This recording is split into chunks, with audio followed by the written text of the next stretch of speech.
Coucou! Alors donc, nous revoilà pour une autre capsule de Délivre-moi. J'espère que vous avez passé une super belle journée. Puis pour ceux qui viennent se joindre à moi ce soir dans nos chroniques nocturnes, littéralement vôtres, mais je vous souhaite la bienvenue. Alors donc, de quoi que je vais vous parler ce soir, en ce mois de février, le mois le plus court et le mois le plus tordant dans le froid, ou tordant, mordant, toutes les qualificatifs que vous voulez, juste pour vous faire comprendre comment qu'au mois de février, malgré qu'il peut y avoir une ou deux journées de douceur, mais après ça, pour le reste, on se fait bousculer. Donc, pourquoi que je vous viens sur l'hiver? Parce que le livre que je vais vous parler porte juste nom, l'héroïne porte justement le nom de Winter. Donc, si je vous dis Winter Santiago. Alors donc, c'est un livre que j'ai lu encore il y a quelques années. C'est ma cousine Shina qui m'en avait parlé. Donc, qui me disait comment ce livre-là, il était magnifique. C'était un des meilleurs livres qu'elle avait lu. Et l'auteur en question, c'est une auteure, c'est une rappeuse, c'est une producer, c'est une poète, c'est une activisme. C'est Sister Souljah. Donc, Sister Souljah, oui. Alors donc, elle a écrit une série, donc le premier de Coldest Winter Ever.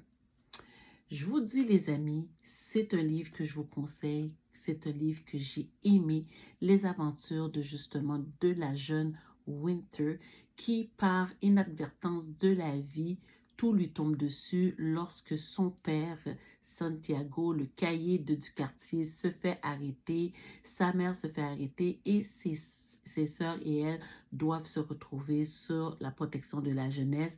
De là, elle prend la fuite et elle vit sa vie comme qu'elle l'entend. Par la suite, des aventures sur des aventures, des rencontres et des peines d'amour aussi. Tout y est. Donc, jusqu'à ce qu'il y a un dénouement à la fin que je ne vais pas vous dire. J'aimerais que vous lisiez ce livre-là parce que pour de vrai, ce livre-là a un charme. Pourquoi non plus que je ne vais pas non plus vous parler de la fin? Parce qu'il y a aussi la suite avec sa sœur. Donc, sa sœur, sa cadette plus jeune qu'elle, alors donc A Deeper Love Inside aussi, parle de ses aventures, donc justement pendant son séjour dans le système de jeunesse, la fuite aussi qu'elle prend. Par conséquent, le deuxième, je ne vais pas vous mentir, je l'ai trouvé un petit peu difficile à lire, pas dans le sens parce que la lecture, l'écriture était difficile. C'est le personnage en question que je trouvais un petit peu confondant. On parle d'un enfant quand même qui est encore dans la préadolescente, mais quand on lisait le livre, on avait l'impression de lire un livre que c'était une jeune adulte. Donc, un petit peu ambigu un peu au niveau de la lecture. Donc, c'est pas une lecture que j'ai vraiment comme appréciée comme le premier tome. Et par la suite, parce que celui-là, on parle de la sœur de Winters. Puis oui, effectivement, il va y avoir une rencontre à un moment donné entre ces deux livres-là. Et par la suite, pour savoir qu'est-ce qui est arrivé à la fameuse Winter Santiago, il y a le dernier tome, Life After Death. Celui-là, par contre, je ne l'ai pas encore lu. Et pour ce que j'entends, il y a eu beaucoup de déception au niveau de cette lecture-là comparé au premier tome. Je vais quand même prendre le temps de le lire parce que j'aimerais ça moi-même me faire à l'idée. Donc, c'est sûr que je vais le lire.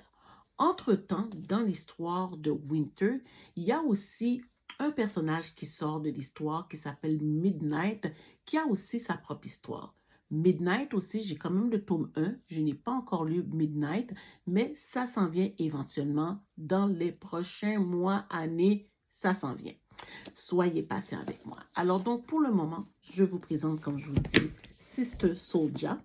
Alors donc, The Coldest Winter Ever, c'est justement les péripéties de la jeune Winters.